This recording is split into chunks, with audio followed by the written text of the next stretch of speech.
जय श्री कृष्ण। राधे राधे। अभी तक हम लोग धीरे धीरे भगवत गीता को पढ़ते ही जा रहे हैं, सुनते जा रहे हैं और यहाँ तक हम आज 14वें अध्याय में आ चुके हैं। देखिए कितने सारे ज्ञान ले चुके हैं, अमृत पान कर चुके हैं और वो रस से पूरा शरीर भगवत प्राप्ति से अद्भुत खुश हो चुका है। एकदम रोम रोम खुशी के मारे छलक रहा है। लगता है सब कुछ कृष्ण को ही सौंप दे, सब कुछ लगता है उन्हीं को सौंप कर करके अपना जीवन उस रास्ते पर चलते रहे। और क्यों ना हो जीवन में जिसे ऐसी ज्ञान मिल जाए, ऐसे रास्ता मिल जाए, उसे और भला किस चीज़ की ज़रूरत है। इंसान चाहे किसी भी रूप में हो, कैसे भी हो, चाहे वो किसी भी कहते हैं ना योनि में क्यों ना हो, हर जानवर, हर इंसान, हर कोई खुश और शांत जीवन रहना चाहता है। चाहे वो कितना भी बड़ा जीवन जी ले, चाहे वो कितना पैसा कमा ले, लेकिन जीवन में खुशी नहीं है, आनंद नहीं है, तो फिर कैसा जीवन है। और यही जीवन की चर्चा आज के इस अध्याय में की गई है। आज के इस अध्याय में कृष्ण यही समझाने की कोशिश करते हैं, कहते हैं कि जीवन की इस मोह माया भक्ति से कैसे उठना है। और उठने के लिए यह 14वां अध्याय में प्रकृति के गुण की चर्चा की गई है कि क्या है। इससे पहले वाले अध्याय में हम लोगों ने प्रकृति को समझा था, क्षेत्र को समझा था, क्षेत्रम को समझा था, लेकिन आज हम प्रकृति को समझेंगे और उससे, इस माया जाल से कैसे निकलना है, कैसे मरण जीवन के चक्र से मुक्त कैसे होना है, आज इसी अध्याय में हम जानेंगे और समझने की कोशिश करेंगे। मैं मुकेश कुमार शाही, एक भारतीय लेखक। मैं पूरी तरह से कोशिश करता हूं कि जितना सिंपल भाषा में जैसे समझा पाऊं और जिस तरह से बता पाऊं, वो मेरे लिए सौभाग्य की बात होगी। कहीं ना कहीं मुझे ईश्वर द्वारा, कृष्ण द्वारा वो मुझे यह नॉलेज मिल पा रहा है, या किसी के किसी माध्यम से मैं इसकी गहराई में जाता जा रहा हूँ और वही चीज़ें मैं निकालने की कोशिश कर रहा हूँ। ऐसा लगता है कि मैं आपको बता करके एहसान कर रहा हूँ, ऐसा नहीं है। ये मैं खुद को एहसान कर रहा हूँ, क्योंकि जितना इंसान बताता है, सही मार्ग को जाता है, तो पहले अंदर जो कहते हैं सुधार आती है, वो खुद उसी के अंदर आती है और सुनने वाले को तो आती ही आती है। तो इसे समझने की कोशिश करें कि क्या कहना चाहते हैं, क्या है प्रकृति के 3 गुण और क्यों समझाने की कोशिश कर रहे हैं। श्री कृष्ण कहते हैं, अर्जुन से समझाते हैं, कहते हैं ने अभी तक तो ज्ञान हमने बहुत कुछ लिया है, लेकिन ज्ञान लेते ही रहना है। और कहते हैं कि जो सर्व ज्ञान है, जो बहुत सारे जो ज्ञान है, परम ज्ञान की मैं बातें कर रहा हूँ। और वो ज्ञान लेने के बाद जितने भी जैसे ऋषि मुनि हैं, संत हैं, परम सिद्धि को प्राप्त करते हैं, उस सिद्धि भी प्राप्त करना है तुम्हें, क्योंकि ज्ञान तो मिल गया।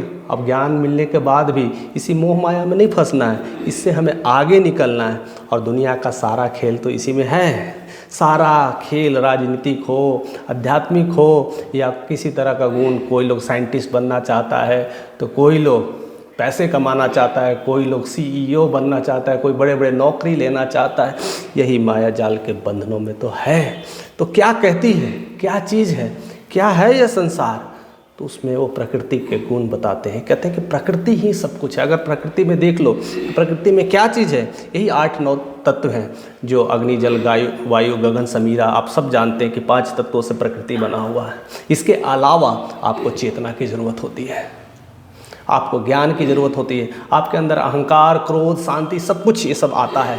तो कहते हैं ये सब प्रकृति एक मादा है। मादा मीन्स माता है, प्रकृति से ही सारी उपजती है। लेकिन बीज वही कृष्ण है, वही कृष्ण है। वो डाल दे। अगर सब कुछ है, अगर आपके अंदर आत्मा ही नहीं है, तो क्या शरीर, क्या वैल्यू है, क्या मूल्य है? कोई मूल्य नहीं है। शरीर से जब आत्मा निकल जाए, उसका कोई मूल्य ही नहीं है। इसी तरह जितने भी जीवधारी हैं, जितने भी जीव जंतु, जितने भी योनियाँ हैं, उनका बीज का मात्र ही कृष्ण है। वही समझाने की कोशिश करते हैं कि इन चीज़ों से निकलना है अर्जुन, इस चीज़ों के पड़ाव से बचना है, नहीं तो इसी में फंस कर करके रह जाएंगे और इसी के जीवन में हम तामझाम में रह जाएंगे और हम वैकुंठ के लोक से वंचित हो जाएंगे। और जैसा इंसान कर्म करता है, वैसे ही उसकी चीज़ें बनती है। वही चीज़ें समझाने की कोशिश कर रहे हैं। कहते हैं कि लोग अक्सर जाता रहता है। गाड़ी को आपने चलते देखा, एक कार को चलते देखा, चलता तो है, आप बैठे रहते हैं। गंतव्य स्थान पर कैसे जाना है, किस तरह से जाना है, आप तो गाड़ी में बैठ जाते हैं, लेकिन पता किसे रहता है? पता वो ड्राइवर को रहता है। वही आपको इधर उधर दाएं बाएं कर करके वो गंतव्य स्थान पहुंचा देते हैं। तो हमारा जीवन भी एक ऐसे ही है, चल रहा है, लेकिन गंतव्य स्थान पर पहुंचाने वाला ईश्वर ही है, खुदा ही है, वो हमारे कृष्ण ही है। वो सारा ड्राइव कर रहे हैं कि कैसे कैसे चल रहा है। अब ड्राइव भी कैसे हो, गाड़ी का तो पता है कि ड्राइवर ड्राइव करता है, हमारे जीवन का ड्राइवर कैसे है? यानी हमारे कर्म, हमारे किस किस गुण में कैसे कैसे चीज़ें ले लें, हमारे प्रकृति के जो गुण हैं उसी गुण से हमारी ड्राइविंग होती है। तो आइए क्या कहता है प्रकृति का 3 गुण, और ये 3 गुण है क्या? सबसे पहले बता दें, वो 3 गुण है सत्गुण। सत्गुण, दूसरा है रजोगुण, और तीसरा है तमोगुण। अब जाहिर सी बात है, सत्गुण में अक्सर लोगों के मन में ये चीज़ें आती है कि भौतिक जो सारी चीज़ें, ऐसे तो तीनों गुण हमारे इसी ही शरीर में है, हमारे तीनों गुण का इसी में संचार होता है, और तीनों गुण से ही हम अपने जीवन को पड़ाव रखते हैं। लेकिन सतयुग, जो कहते हैं ना, सतयुग वाले जो गुण होते हैं वो सतगुण कहलाते हैं। सतगुण में होता है अज्ञानी से दूर रहता है इंसान, अज्ञान के रास्ते में रहता है, हमेशा ज्ञान के रास्ते में रहता है, हमेशा वैसे लोगों के श्रेणी में रहता है जो अच्छे गुणगान करते हैं, जो अच्छी अच्छी चीज़ें बताते हैं, भगवत प्राप्ति के नियम बताते हैं, या तो उन्हें ज्ञान प्राप्त होता है, और हमेशा खुद को पहचानने में लगे होते हैं। अक्सर लोग भीड़ में चलते हैं या कहीं भी चलते हैं, लेकिन उनसे पूछ दिया जाए कि आपका जीवन का मार्ग क्या है, आप करते क्या हो, आप क्या हो, वो नहीं जान पाता है। लेकिन जितने भी सद्गुण वाले लोग होते हैं वो खुद की प्राप्ति में अपना समय लगाते हैं, खुद को जानने में समय लगाते हैं। वो अपनी आत्मा को, अपने शरीर को, अपने वैभव को, अपने संसार को, अपनी दुनिया को समझने की कोशिश करते हैं, इसलिए वो इंसान हमेशा सुखी होते हैं। लेकिन दूसरी बात रजोगुण की करते हैं, तो रजगुण वाले जो जितने भी लोग होते हैं और कमज़ोर होते हैं, वह कामनाओं और लोभ में पीड़ित होते हैं। उनको हमेशा कुछ न कुछ चीज़ें चाहिए होती है, धन प्राप्ति में लगे रहते हैं, घर बनाने में लगे रहते हैं, ऐसे ऐसे हर चीज़ों को लोभ से ही वो सारा कार्य करते हैं और इसी में अपना जीवन गुजार देते हैं। अगर कुछ लोगों को छोड़ दिया जाए, कुछ परसेंटेज लोगों को छोड़ दिया जाए, तो ज़्यादातर लोग इसी माया जाल में फंसे हुए हैं, चाहे वो आप हो और हम हो, सब कुछ कहीं ना कहीं रजोगुण में ही ये फंसे हुए हैं। तो हमें रजोगुण की दुनिया से बाहर निकलना है, ऐसे लोग रजोगुण वाले होते हैं। और तीसरा जो है तमोगुण वाले, तमोगुण को शरीर की कहते हैं कि कोई मोह माया का कुछ ज्ञान ही नहीं होता है, वो अज्ञान होता है, वो पागल रहता है, मदहोश रहता है, आलस में रहता है, निद्रा सताती रहती है, उसे क्या करना है खुद ही पता नहीं है, किस लिए करना है खुद पता नहीं है। कोई कहता है कि ये सामान लेकर आओ, उधर चला जाता है, कोई कहता है कि आपको वहाँ जाना है, उस काम को करना है, उधर चला जाता है। उसे खुद ही ज्ञान नहीं है कि हम किधर जा रहे हैं। अज्ञानी पागल मदहोश दिन भर पड़ा रहता है, उसे अपनी फिक्र ही नहीं है कि मैं किस लिए आया हूँ, मुझे क्या कर्म करने हैं। वह पागल नशे में धुत अज्ञानी रहता है और अज्ञान से ही वंचित, कहते हैं ज्ञान से पूरी तरह से वंचित रहता है। ऐसे लोग तमोगुण वाले होते हैं। अब देखिए, बड़ा अजीब है चीज़ें, तीनों गुण की बातें चर्चा की गई है, कृष्ण तो चर्चा करते हैं, लेकिन हमारे मन में भी तो विश्वास आता है, ये चीज़ें आती है कि अगर तीनों गुण हैं तो कैसे हैं, कैसे रहते हैं, तीनों गुण हमारे हृदय में ही तो हैं, सारे तो एक ही चीज़ है। तो कहते हैं बिल्कुल जाहिर सी बात है, तीनों गुण हमारे ही अंदर है, लेकिन इस तीनों गुण एक दूसरे के प्रोपोर्शनल है। एक जिस गुण पे आप कार्य करेंगे तो बाकी 2 गुण आपके दब जाएंगे। आप सतयुग पे काम करेंगे, यानी सतगुण वाले लोग होंगे, तो ऐसे लोगों के साथ रहना, बैठना, उठना और आचरण करेंगे, तो आपके तमोगुण और रजोगुण धीरे धीरे खत्म होने जाएगी और ये गुण डेवलप हो जाएगा।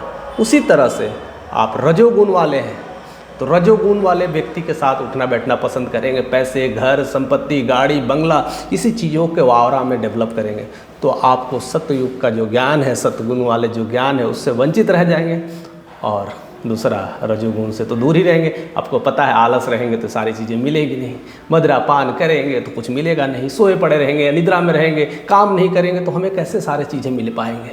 तो अपनी कामनाओं को पूर्ति में वो सारा समय निकालते हैं, ऐसे लोग होते हैं। और तीसरे जो टाइप के लोग होते हैं तो खैर उनको किसी चीज़ से मतलब ही नहीं है, कोई रास्ता ही नहीं दिखता है कि क्या करना है क्या नहीं करना है, और इसी चीज़ों में वो फंस के रह जाते हैं। अब सबसे बड़ी बात है कि ये चीज़ें हैं, सद्गुण हैं, तो इनके ज्ञान कहाँ से आते हैं?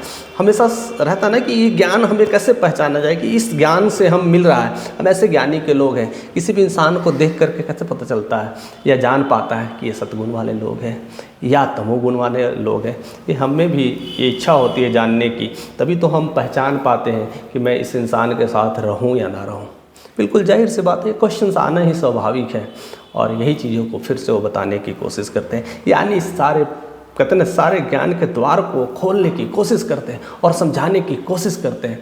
और वही तो हमें समझना है दोस्त, यही तो पूरा भगवत ज्ञान है, यही तो कृष्ण समझाने की कोशिश कर रहे हैं अर्जुन को। इस मोह माया जाल से निकलना है और भगवत प्राप्ति को लेना है, वैकुंठ को जाना है, वैसे धाम को जाना है, नहीं तो कर्म का फल तो चलता ही रहता है।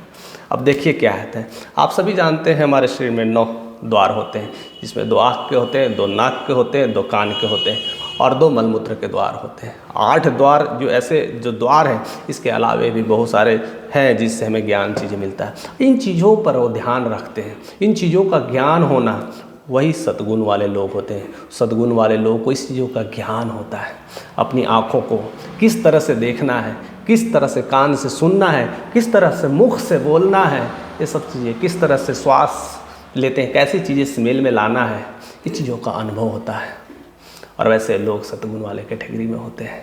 इन चीज़ों को उन्हें इल्म होता है कि हम अच्छे लोगों के संगत में रहें, अच्छी बातें सुने, अच्छी बातें बोलें और हो सके तो अच्छे कर्म करें। तो ऐसे लोग अलग ही पहचान में आ जाते हैं। तो ऐसे लोगों के संगत में रहने वाले लोग हमेशा सद्गुण वाले लोग होते हैं। वैसे लोगों को देखते ही पहचान जाइए और ऐसे लोगों के साथ रहिए। दूसरा है जो रजोगुण वाले होते हैं, देखना वो हमेशा पैसे के ही जाल में फंसे रहते हैं, हमेशा पैसा पैसा पैसा के तलाश में रहते हैं। कहीं से कुछ जुगाड़ मिल जाए, कहीं से कुछ काम मिल जाए, कहीं से कुछ पैसा आ जाए। और पैसा किस लिए? अपने जीवन में जो इच्छाएं हैं उसे पूर्ति करने के लिए। ऐसा नहीं है कि उस पैसा से उसे कुछ ज्ञान मिलने वाला है, एक चमत्कार होने वाला है, ऐसा हो नहीं रहा है। लेकिन क्या पैसा? एक घर बनाएंगे, पैसा क्या? एक गाड़ी लेंगे, फिर पैसा क्या करेंगे? फिर अपनी ज़रूरतों को पूरी करेंगे, फिर देश की दौरा करेंगे, विदेश जाएंगे, ऐसी तमाम चीज़ के उलझनों में रह करके पूरे दिन रात काम करते रहता है। ऐसे लोग हमेशा रजोगुण वाले होते हैं। उनको यही सब चीज़ों से फुर्सत नहीं मिलती है। जिन्हें देख लो 2 रुपये पैसे, 4 रुपये पैसे और 1000 लाख बचाने के लिए एक दूसरे से लड़ाइयाँ करते रहते हैं, किसी न किसी और तरह से पैसे में ही पड़े रहते हैं। तो ऐसे लोग रजोगुण वाले होते हैं।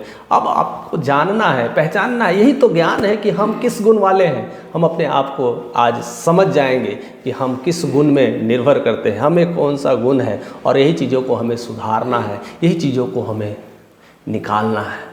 और इससे भी बड़ा जो ज्ञान है, जो धीरे धीरे हम आगे चल करके आपको बताएंगे। जिस तरह से आप वीडियोस के माध्यम से बने हुए हैं, तो ऐसे ऐसे गुण ज्ञान और भी हम डीप में जाएंगे और गोता लगाएंगे। कहते हैं ना, जो गहरे मोती होते हैं, मोती जो कहते हैं ना, जो मोती होते हैं वो गहरे पानी में ही मिलते हैं, और गहरे पानी में ऐसे नहीं मिलते, तो डाइव करना पड़ता है। तो आज हम डाइव करेंगे, आज समुद्र के गोते लगाएंगे कि सारे ज्ञान मिलने के बाद भी क्या करना होता है, कैसे इनसे निकलना होता है, कैसे इनसे परे जाना होता है, और इन चीज़ों को पहचान जरूरी है।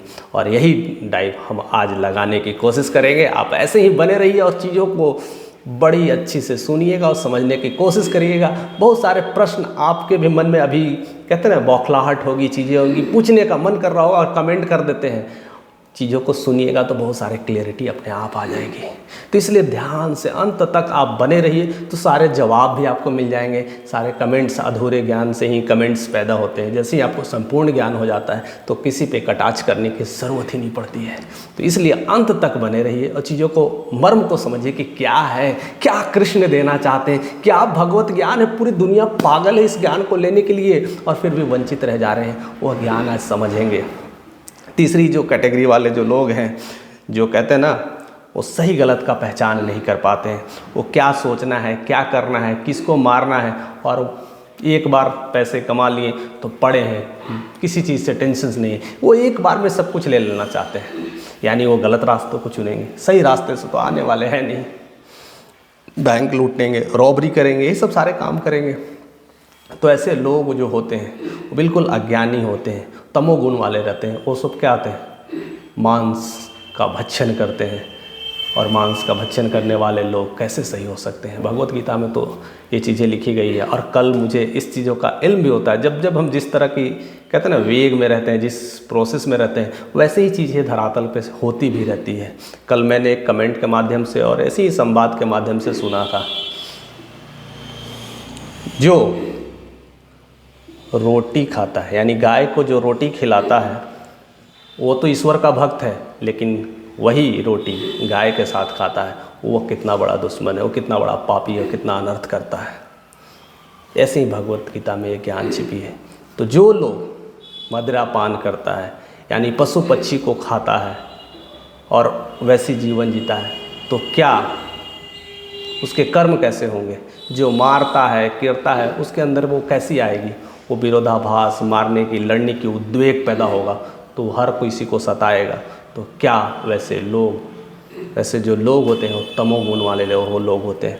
ऐसे लोग का हमेशा वैसे ही संगत में रहता है, वैसे ही चीज़ें रहती हैं, उनकी बुद्धि भ्रष्ट हो जाती है। वो खा करके पी करके आराम से लेटे रहते हैं, मस्त रहते हैं, एक मुर्गा चिकन खा लिए, मटन खा लिए और सोए रहते हैं, क्योंकि उनके अंदर वो तामस गुण डेवलप हो जाता है।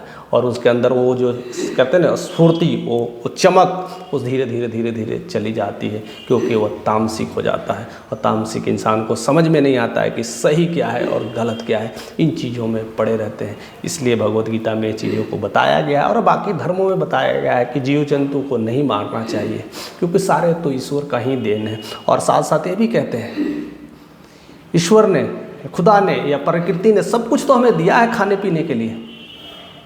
गाय से दूध लेते हैं, दही मिलता है, बहुत सारी चीज़ें मिलती हैं। हर चीज़ से हर जानवर कुछ ना कुछ प्रकृति में देने की कोशिश कर रहा है। और तो प्रकृति ने से हम बहुत सारा फल फ्रूट से सब कुछ खाएं, स्वस्थ रहें, सारी चीज़ तो मिल रहा है। तो फिर मांस का आहार क्यों? वो भी तो एक जीव है, तो ऐसे जीव का आहार अगर करते हैं तो हमें भी कहीं ना कहीं वो पाप लगता है, क्योंकि हम भी तो वही एक जीव है, हम भी तो उसी योनियों में से एक अंश ही हैं। अगर एक योनियाँ दूसरे योनियों के खाने में लग जाए, तो आज इंसान जानवर खा रहा है तो कल इंसान को क्यों ना खाए? वही हो सकता है, संभव है। और ऐसे आदि मानव जो थे हमारे, जो ऐसे अभी भी ट्राइब्स जंगलों में देखा गया, जो आदमी मार के भी खा जाते हैं, कुत्ता मार के खा जाते हैं, कुछ भी चीज़ें मार के खा जाते हैं, इसीलिए क्योंकि वह अपने ज्ञानों से वंचित है। वह लोग तमोगुण वाले लोग होते हैं, वही लड़ाई वाले, हिंसा प्रकृति वाले लोग होते हैं। उनके अंदर वो धरातल से वो सारी चीज़ें हट जाती हैं और कहीं ना कहीं वो दोनों ज्ञानों से वंचित रह जाते हैं। वही लोग कम समय में जल्दी अमीर होने के सपने देखते हैं और इसमें दूसरे का विनाश करते हैं। लेकिन अक्सर भगवत गीता में यही चीज़ें सिखाया गया है। ये सब सारे चीज़ें तो हो रहे हैं हमारे हृदय के, ये तो 3 स्रोत हैं। 3 स्रोतों में जिसको निकालोगे वही तो निकलेगा। सब कुछ हमारे हृदय में है। कहते हैं ना, हर मर्ज की दवा हमारे ही पास है, हर बुखार की दवा, कहते हैं हर बीमारी की दवा, हर चीज़ हमारे बॉडी में है। जब आप साइंटिफिक वे से चीज़ों को समझिएगा और आध्यात्मिक को समझिएगा कि कैसे कैसे सारा चीज़ हमारे अंदर ही है। हमारी सारी बीमारियों को ठीक करने के लिए हमारा शरीर ही काफ़ी होता है। बाहर की चीज़ें तो थोड़ा बहुत सपोर्ट करता है, लेकिन अंदर की चीज़ें ही ज़्यादा सपोर्ट करती है। तो इसे हमें समझना पड़ेगा, इसे हमें जानना पड़ेगा। इसलिए आज से पहले, लाखों हजारों साल पहले ऋषि मुनि जब बीमार पड़ते थे तो अपनी इलाज खुद ही कर लेते थे, साधना में रह करके सारी इलाज कर लेते और बीमार ही नहीं पड़ते थे। सबसे बड़ी बात है, आज लोग जिस तरह से बीमारियों से ग्रसित हो रहे हैं, समस्या हो रही है, प्रॉब्लम हो रहा है, उसमें ज़्यादातर देखने को आपको मिलता है जो लोग तामसिक लोग होते हैं वो जल्दी बीमार पड़ते हैं, उसे जल्दी रोग उत्पन्न होता है, वो जल्दी कमज़ोर हो जाते हैं और जल्दी बूढ़े हो जाते हैं, उनके बाल गिरने लगते हैं, ऐसे सारी समस्याएं होने लगती है। ऐसे तामसिक लोगों में स्वाभाविक सा लक्षण देखने को मिलता है। तो इसे आपको देख कर कहीं पहचान जाना चाहिए। इवन रजोगुण वाले लोगों में इस चीज़ें देखने को मिलता है, लेकिन उनकी कैटेगरी थोड़ी सी अच्छी होती है, तो वो समय से बाद चीज़ें बदलती है, उनके समय में थोड़ा सा बर्ताव आता है, थोड़ा लेट आता है। और जो लोग सद्गुण हैं, जितने भी ऋषि मुनि हैं, देखिए कैसे मस्त रहते हैं, इतनी उम्र में भी बड़े बड़े बाल दाढ़ियाँ रखते हैं, सब कुछ रखते हैं, सब चीज़ सही रहता है, हिस्ट पुष्वत रहते हैं। उनकी आवाज़ टोन्स एकदम मधुर और एकदम कहते हैं टोन्स कड़क होती है। ऐसा लगता है कि एक बच्चे में, एक जवान यूथ में जो जोश होता है, ऐसे जोश के साथ वो बात करते हैं।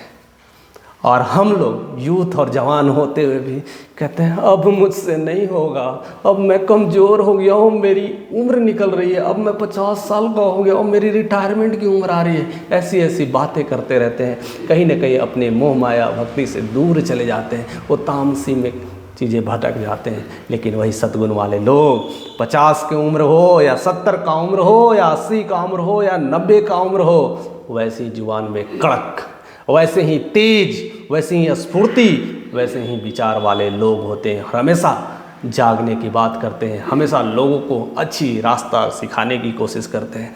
तो ऐसे संगत में ही रहना चाहिए।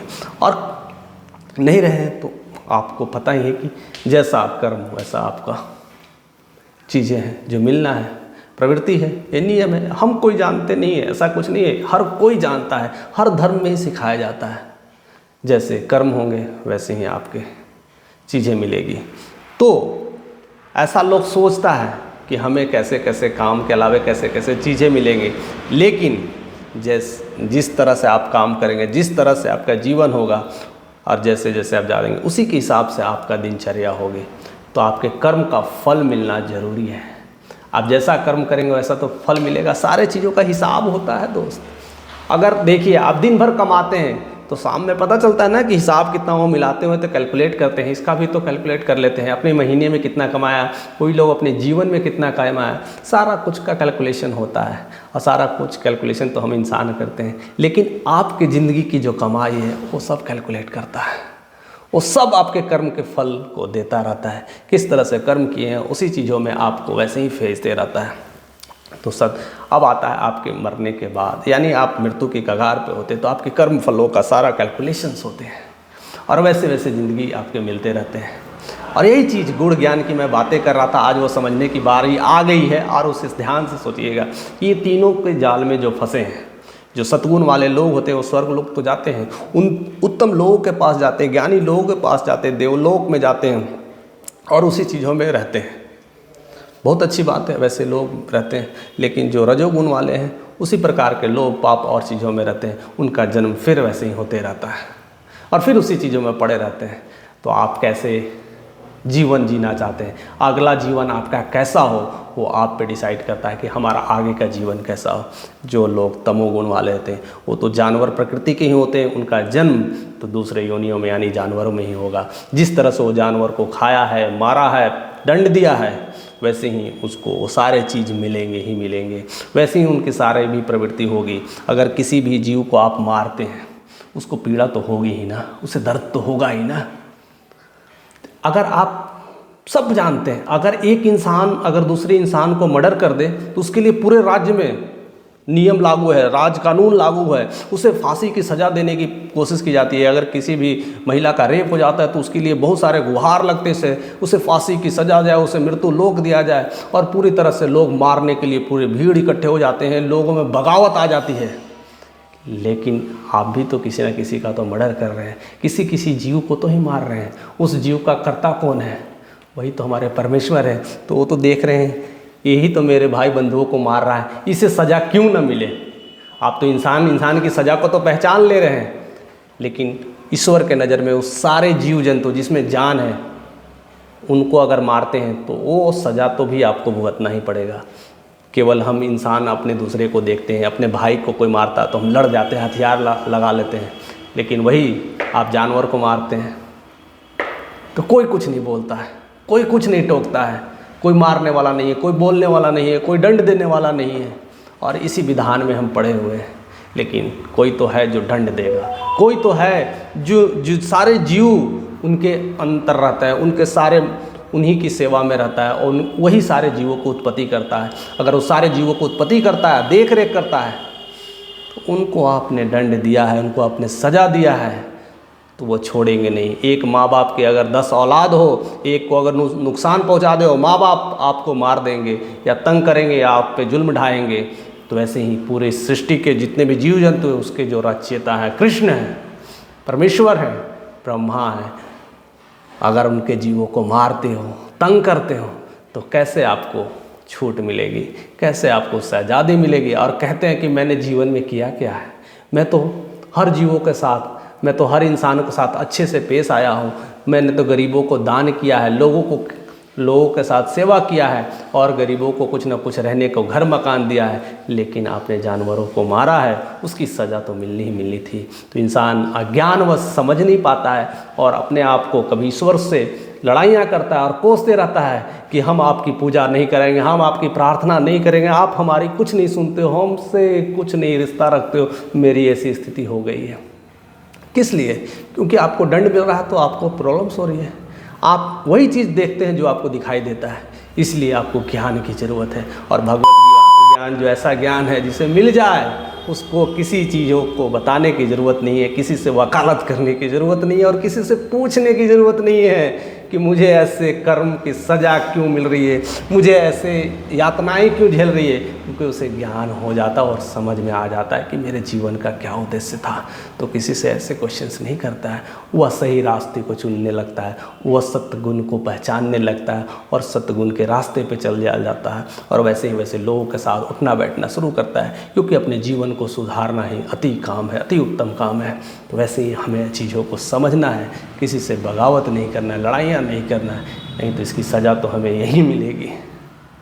और हम इसके लिए किसी को कहते हैं ना अपराध करते हैं, किसी को घृणा करते हैं और फंस जाते हैं।